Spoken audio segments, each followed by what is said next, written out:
My name is Mitch Cohen, and I write software for computers. I've been writing software for computers for a very long time, and over the last few years I write software for iPhones and iPads and iPod Touches.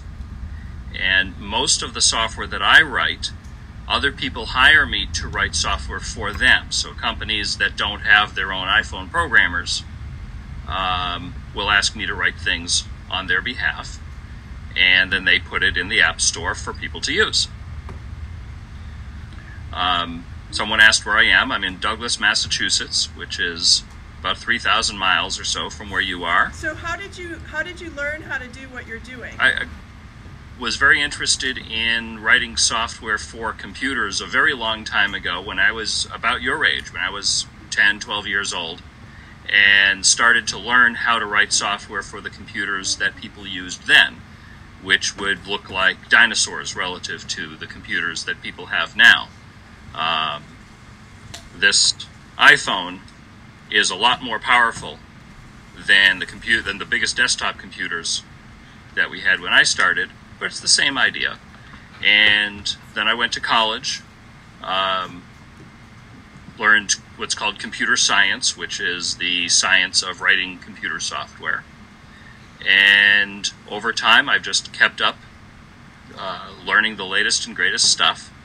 And I've always enjoyed it. And things like this change all the time. A few years ago, there were no iPhones or iPads around, but you'd write for other things. And in 5 or 10 years, there might not be any iPhones or iPads anywhere, but there would be some new fun thing to do. And I've always enjoyed learning the new stuff, so that's what I do. What? Do you ever get to test the app that you make? Well, as I'm writing it, I'm always testing it. So writing it is kind of like writing a book, but then you put it onto your iPhone or iPod Touch and tell it to run it and see whether it understands what you've tried to say. And if you said, well, make this circle blue, and it turns out to be blue, then that's great. It tests perfectly. If it's red, then you know you did something wrong, and then you have to go back and fix the programming to make it work right. So, like, let's say you're making a game. Would Yeah. you get to test the game? Mm-hmm. Oh, so while you're making it, you're also testing it? So, when you're testing it, you do something, then test it, then do something else, then test it. Is that what you do?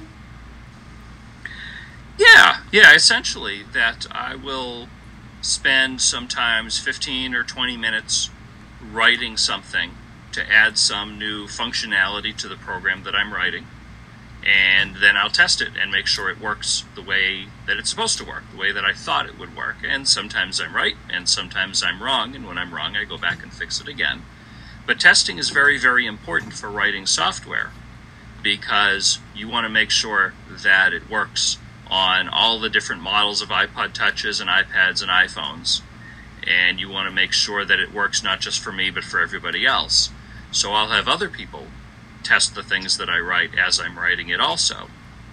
And that way we can be sure that everything works the way it should before the program goes into the App Store, when the whole world can download and try it. Do you write like code? Is it like in words that you write, or is it graphics and you're dragging pictures around, or what do you use to actually program? It's a little bit of both. Most of it is in words. It's called a computer programming language, and this particular computer programming language is called Objective-C, and it's just the instructions that say, okay, put something over here and make this bigger or make this smaller, or save this information or delete this information.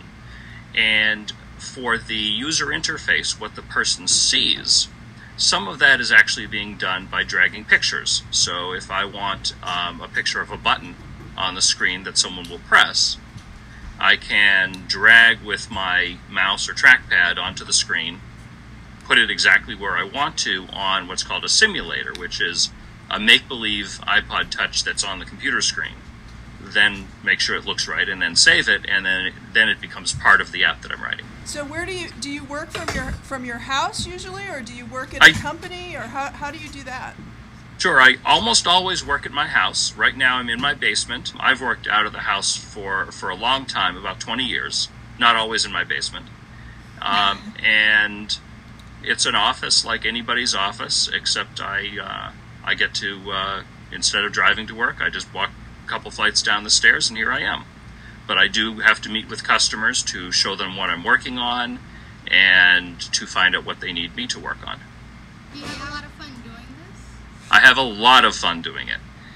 Working for yourself, no matter what you're doing, is very, very hard because you really are working all the time. You don't leave your job and go home and not think about it anymore. So if you don't like what you're doing, especially when you're working for yourself, you'd get bored very, very fast. Do you get stressed out a lot? Do I get stressed out a lot? I don't. I think the fact that I enjoy it makes it a lot of fun. Now, I would say every once in a while when there's a deadline, which means something is due, just like a homework assignment, and if I'm a little bit behind, sometimes I will have to work a lot. I try to stop working around dinner time, but oftentimes I find myself going upstairs to dinner and then coming back downstairs to work, sometimes until very late at night or starting very early in the morning. I try not to do that too often. Do you like working alone, or do you miss like going into an office, or how? For the most part, I do like working alone, but it's important to keep having conversations and communication with other people so that you don't forget how to talk to other people. So this is great, just like this. I do talk to my customers frequently. Most of my customers I talk to either by FaceTime or by Skype, sometimes over the telephone and sometimes in person. I actually help build schools, which has nothing to do with writing software. But it's another fun thing I do, and something that you can do when you work for yourself. I don't actually build the schools, but I help guide people into doing the right things as they're building it, and that gives me interaction with other human beings. Do you make blueprints? Do I make blueprints? I don't. There are architects whose job it is to make the blueprints, and they use computers, and actually they create files that we then look at on the iPad. So I can look on my iPad to look at blueprints. And one of the apps that I'm writing is for a construction company that will help them create blueprints for doing certain types of construction. Can you give these kids any advice about what you think might be important for them to learn or to play with or do in an attempt to be better programmers or better iPhone user, just even computer users? I think it's important to play. I really do. Whether that means playing games or downloading and trying new apps, puzzle games, anything that gets you using it a lot, gets you more comfortable using it. And as you're using these apps, think about what the programmer may have had to go through to figure out, to make decisions in those apps. Why do you think a certain area of the screen is larger or smaller than another? Do you think that the text on the screen, the words on the screen, are big enough to read or maybe too small, and things they may have been done better? And as you start to think more and more about the apps that you're using, you get a better sense as to what you would need to do to write them. And then writing them just takes a lot of work and a lot of studying and a lot of practice. So that's something that some people is very interesting to them, other people is boring as anything. What was the first app you ever wrote? The first app that I remember writing a long, long time ago was an application to help you study for something called the SATs, which is something that you might have to take in high school. And I wrote that when I was preparing to take the SATs, and it was a program that helped me prepare for that. How can you get in touch with you? Like, Donna has my contact address, and if anyone has questions, my suggestion is maybe have Donna help put them together from the whole class, and then she can send them to me, and I'm happy to respond. Do you have any new apps? I have an app that I've been working on for a long time, and I just finished an update to it that is something that teachers use when they teach kids how to read, kids younger than you, when they're just learning how to read in kindergarten and first grade mostly. And it's for a company that makes reading software, the software that kids use. And what I've written is the app that the teachers use to monitor how the kids are doing. So do you make like a lot of apps that help different people? Yeah, I don't write many games. I actually don't think I've ever written a game on the iPod Touch or iPhone or iPad. Most of my apps fall into different types of utilities, things that people use for helping to teach, or things that they help use with construction or with magazines and things like that.